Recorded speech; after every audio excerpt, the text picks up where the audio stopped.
Alhamdulillah, saya pun bagi tahu, siapa yang nak untuk jadi menantu saya, mesti hafal Quran. Datang seorang anak muda, ketuk pintu, pagi-pagi buta lagi. Assalamualaikum Ustaz. Waalaikumsalam. Ustaz, saya suka anak Ustaz. Gentlemannya. Saya kata, kamu suka anak saya? Yang mana? Nombor 1. Apa ciri kamu? Saya hafal Quran. Hafal Quran? Masuk. Ciri hafal Quran. Duduk. Saya pun, Bismillahirrahmanirrahim. Soalan pertama. Macam musabaqah tilawatul Quran. Soalan pertama, kan? Tabarakalladzi biyadihil mulk. Sambung, dia sambung. Saya pun dah sambung. Sadaqallahul azim. Soalan kedua, kan? Wattaba'u ma tatlu syayatin ala mulki Sulaiman. Ulang, sambung. Dia ulang, dia sambung. Saya pun sadaqallahul azim. Soalan ketiga, Ar-Rahman. Dia sambung juga. Saya kata, okey, sadaqallahul azim. Ambil anak saya nombor 1. Minggu depan bawa mak dan ayah kamu. Dia pun bawa. Mak dia pun duduk, masuk-masuk. Mak ayah dia tanya, Ustaz, ni anak kita ni, anak Ustaz tu nak kira macam mana? Orang utara kan? Saya kata, kira macam mana? Tak, nak kira. Saya kata, pakai kalkulator. Tak, Ustaz, nak kira, belanja. Saya kata, tak ada belanja. Mas kahwin sudah. Ustaz, mas kahwin aja. Belanja tak ada kah? Tak ada kah? Dia tanya lagi. Saya kata, ada. Mercedes sebiji, helikopter, rumah banglo, tanya sangat. Tak mau tanya. Orang bagi special, mas kahwin sudah. Akhirnya tuan-tuan, selesai perkahwinan, mas kahwin saja. Anak saya yang kedua datang juga. Seorang anak muda, pagi. Assalamualaikum Ustaz. Waalaikumsalam. Ustaz, saya suka anak Ustaz nombor 2. Dia kata, apa ciri kamu? Saya hafal Quran. Dia kata, okey, masuk. Soalan pertama. Tabarakalladzi. Saya hafal yang itu ya. Saya ulang yang itu. Saya bukan pandai pun. Saya bukan hafal Quran, kan? Soalan kedua pun wattaba'u, dia sambung. Soalan ketiga pun dia sambung. Soalan keempat dia baca. Suruh saya sambung. Saya tak boleh sambung. Saya bukan hafal Quran, kan? Dia tahu, okeylah, ambil anak kedua. Anak ketiga saya. Siapa nak sambung? Ni kita offer ni. Saya pernah, tuan-tuan, 2 tahun lepas ceramah di Pasir Gudang. Ada seorang imam tu, kematian isteri. Umur 62. Gigi 1. Ustaz, saya sambung boleh. Saya kata agak-agak betul lah. Bagi yang muda-muda kita sambung. Tengok, hafal Quran berkat macam mana? Saya ditukar ke Pulau Ketam. Balik-balik, 6 anak saya duduk di penjuru-penjuru hafal Quran Ramadan. Sana baca, tenang hati kita. Itu berkat. Sebab tu tuan-tuan, Quran jangan biar di alang ataupun di rumah-rumah disimpan. Baca Quran. Dan kalau boleh, hafallah ayat-ayat penting yang nak tolong kita di akhirat esok. Sebab dia berkat. Dia bukan saja berkat, syifa'un wa rahmah. Dia penawar. Dan Quran ni, la raiba fi hudal lil muttaqin. Dia petunjuk. Dia tak ada ragu. Dia petunjuk pada orang yang bertakwa. Saya cerita dalam YouTube, kan? Tuan-tuan pernah dengar tak kisah Cikgu Yap? Cikgu Yap ni, saya dulu guru sains. I'm a teacher. Saya guru fizik. Saya bukan ustaz. Macam mana jadi ustaz? Nanti saya cerita. Boleh ya? Boleh? Saya nak ceramah sampai pukul 12, boleh? Tuan-tuan boleh tunggu ya? Tuan-tuan boleh tunggu, tuan-tuan tunggu. Saya nak balik. Agak-agak betul lah tuan-tuan. Kan? 1 jam setengah dah boleh datang. Jadi Alhamdulillah. Saya guru fizik. Sebenarnya saya boleh memahami Al-Quran ni ketika usia saya 26 tahun. Sekarang 50. Umur saya 50. Muda lagi. Alhamdulillah tuan-tuan, dapat cucu lah. Saya memahami Al-Quran umur 26. Wahai adik-adik, jangan kata susah nak mengajar bahasa Arab. Umur 26 saya belajar bahasa Arab. Bapak saya tok guru, Ustaz Haji Harun. Umur 26. Macam mana saya belajar bahasa Arab? Saya belajar, saya hafal kalimah aja. Apa? Misbahun, lampu. Mirwahatun, kipas. Saqfun, shilling. Ardun, bumi, kan? Jidarun, dinding. Nafizatun, tingkap. Zujajun, cermin. Sa'atun, tu, jam. Babun, monyet. Babun, pintu. Kan? Saya hafal-hafal 3,000 kalimah. Akhirnya saya belajar bahasa Arab 3 bulannya.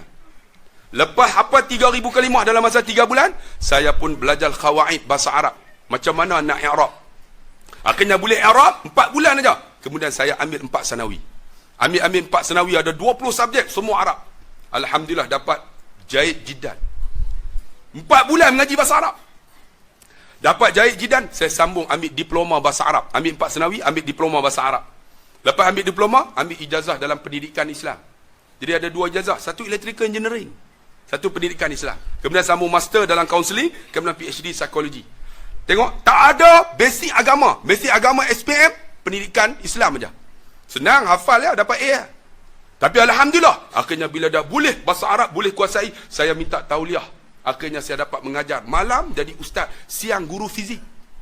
Bila guru fizik, saya akan ceritakan Quran dengan sains. Contohnya kulit kita, how many layers we have in our skin. Cakap orang putih tu. Ustaz ni bahasa Inggeris. Adik, berapakah kulit kita ada berapa lapis? How many layers we have in our skin?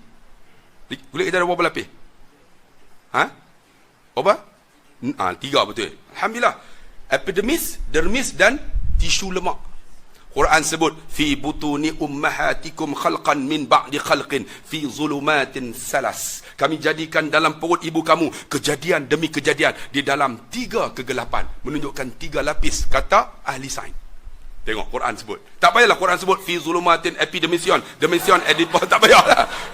Quran sebut 3 tu. Saya tanya pelajar saya, boleh tak kita naik ke langit?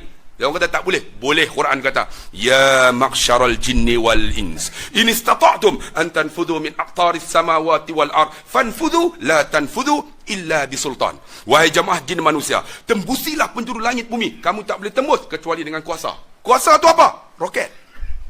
Quran sebut. Contohnya, Allah jadikan kita daripada air mani, kemudian seketul darah, seketul daging, kemudian manusia.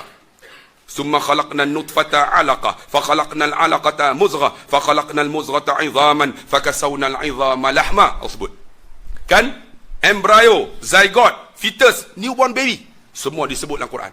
Rupanya saya cerita-cerita dalam kelas saya ada Cina, ada India. Cina tak ada masalah. Sebab dia banyak tak ada agama. India tak nak dengar. Melayu terpegun. Ni kelas sains ke kelas agama? Saya kata sama. Rupa-rupanya tuan-tuan, ketika saya duk bagi cerita dekat kelas saya tu, ada seorang cikgu bangsa Cina. Cikgu, orang panggil cikgu sangkut. Cikgu apa? Cikgu sementara. Cikgu apa? Sandaran. Sangkut. Dulu sangkut kan? Sangkut. Cikgu sandaran. Cikgu ni lalu. Bila saya cerita, dia tunggu di belakang. Dia dengar aja. Saya pun tak tahu. Satu hari, dia nak habis dah perkhidmatan. Dia tunggu. Bila saya keluar, dia tahan. Ustaz, dia kata, boleh tak cerita Quran dengan sains?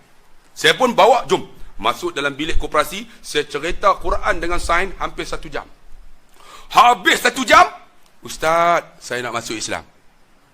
Saya kata, okey cikgu, ikut saya. Asyhadu an la ilallah wa asyhadu anna Muhammadar Rasulullah. Dia pun sebut. Saya kata, cikgu, sekarang cikgu dah Islam. InsyaAllah kita pergi daftar dengan majlis agama. Tapi cikgu ada mak ayah tak? Dia tak ada. Cikgu, don't declare yourself as a Muslim. Jangan bagi tahu lagi. Nanti ayah kamu marah. Betul Ustaz, jangan bagi tahu. Tapi saya nak bagi tahu.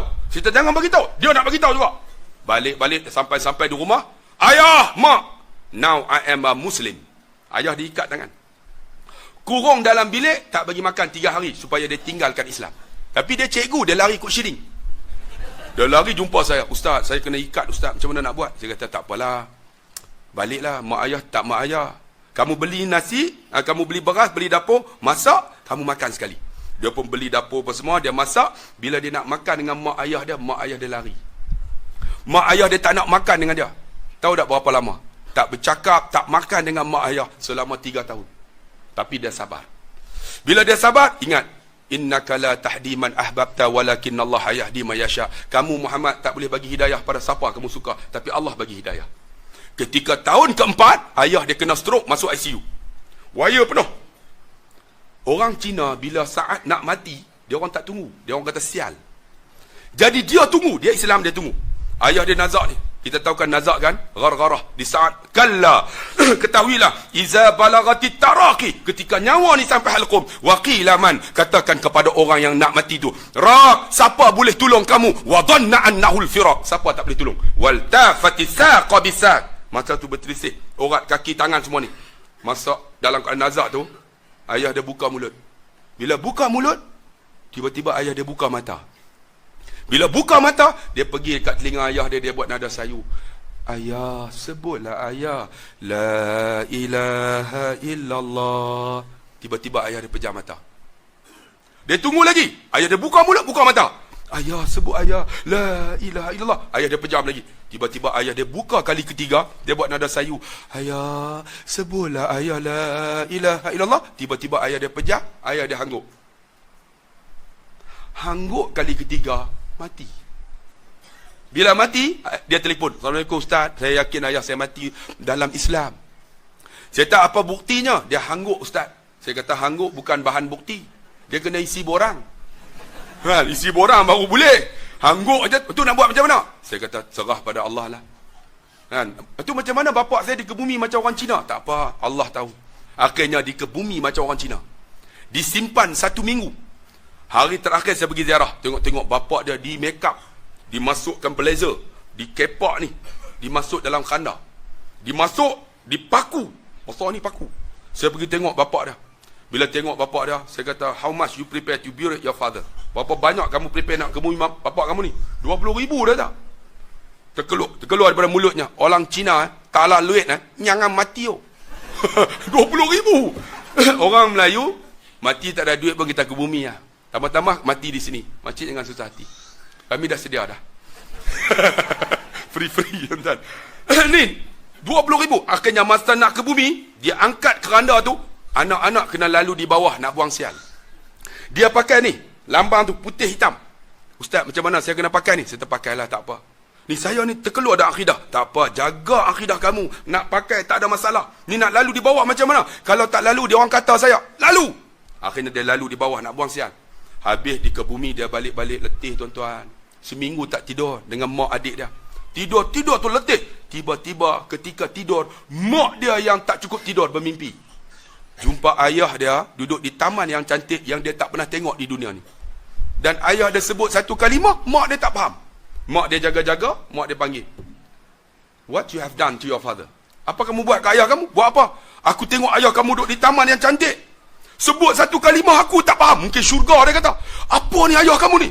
Dia kata, mak, ketika ayah nak mati, saya duduk kat telinga ayah, saya bisik kalimah la ilaha. Mak dia kata kalimah ni ayah kamu sebut. Kalimah apa ni? Inilah kalimah yang mengislamkan orang bukan Islam.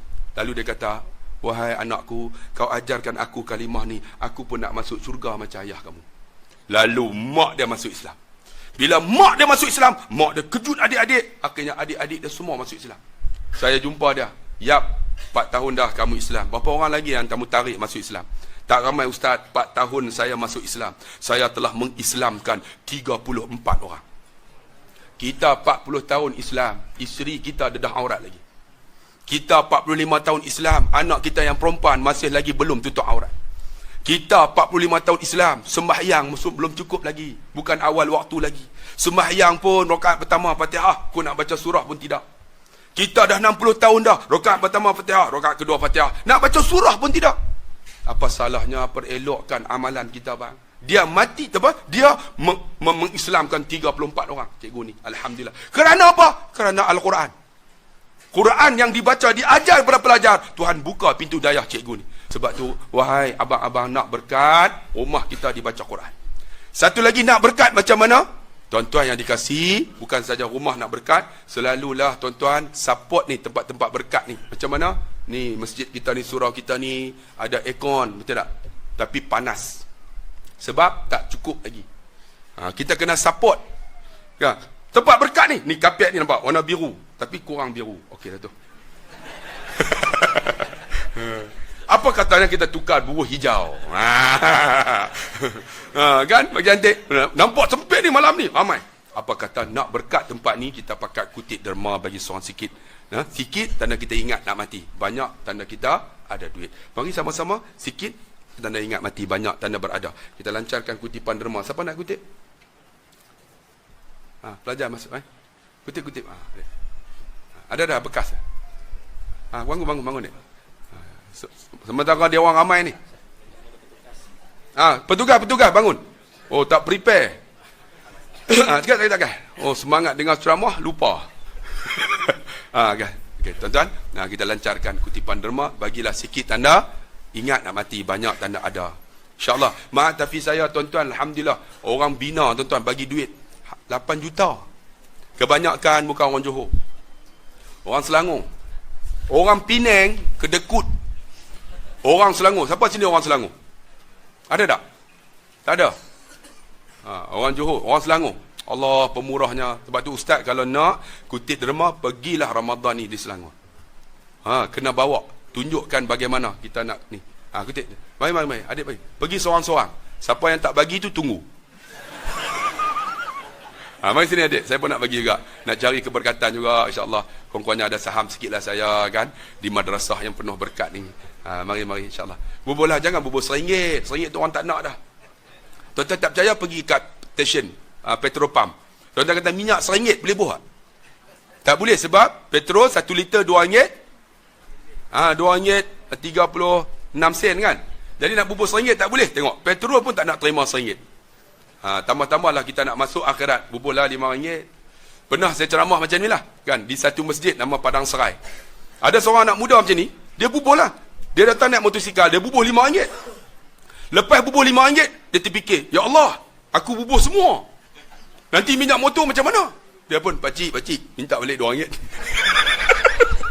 Dia minta RM2. Pakcik tu kata, kenapa? Saya minyak motor habis, nanti tak mati jalan. Mati di jalan. Pakcik tu ambil RM2 bagi. Dia pun ambil, balik, dia telefon saya.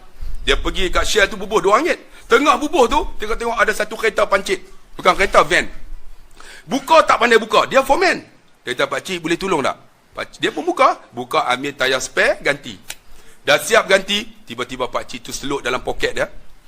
Ambil bagi 300. Dia telefon saya, Ustaz, rugi Ustaz, RM5, minta balik RM2. Kalau tak minta, RM500 Ustaz. Dia kata. Sebab tuan-tuan. Siapa yang bubur banyak dapat banyak. Tak rugi. Sebab apa? Anfiq ya bena Adam. Bagilah. Kan? Unfiq alaih, kamu dapat balik. Bagilah tuan-tuan. Bantu ni Mahat Hafiz ni. Alhamdulillah, inilah harta yang berkat. Rumah kita kan? Ada mati esok, isteri kita tak boleh duduk. Sebab kita dah bagi tahu dah. Kalau aku mati, kamu kahwin lain, aku balik jadi hantu. Bini tak boleh duduk di rumah. Lain kali bini kata, ish, macam mana nak duduk ni? Tak apa, duduk rumah anak. Di mana? Di Kuala Lumpur. Rumah yang kita buat mahal, tinggal. Akhirnya dah tak duduk bertahun, anak kita yang duduk dekat Segamat ni buat apa? Homestay. Rumah yang kita sayang buat homestay. Saya nak tanya, ada tak rumah Allah orang buat homestay? Rumah Allah homestay tak ada. Rumah Allah tak ada kecuali orang buat di luar. Akhirnya homestay yang kutip abang sulung, datang hari raya mesyuarat. Homestay duit dia ada tak? Tak ada siapa duduk. Rupanya duit dia kebah. Akhirnya mesyuarat macam inilah. Rumah kita tu jual lah abang. Rumah yang kita sayang untuk dijual. Ada tak rumah Allah untuk dijual?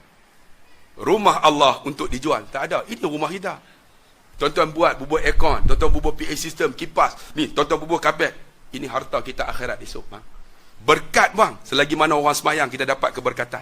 Sebab tu kalau boleh buat bagi elok lah. Ni macam ni, alhamdulillah. Saya pernah pergi, tuan-tuan, di Melaka bagus. Di Johor tak pernah jumpa lagi. Di Melaka ni kalau masuk, tandas dia pun bersih. Kita masuk berak tu, dia bubur pantun. Burung merak, ikan lampam, lepas berak, silapam. Bagus. Kita kencing kan. Kadang siapa pergi tempat kencing dia, bos. Ekor kucing, ekor tikus, lepas kencing, sila jirus. Bagus. Kami di Kedah saya tambah. Burung merak, ikan lampam, Kuala Kedah. Lepas berak, sila pam. Siapa tak pam, haram jadah.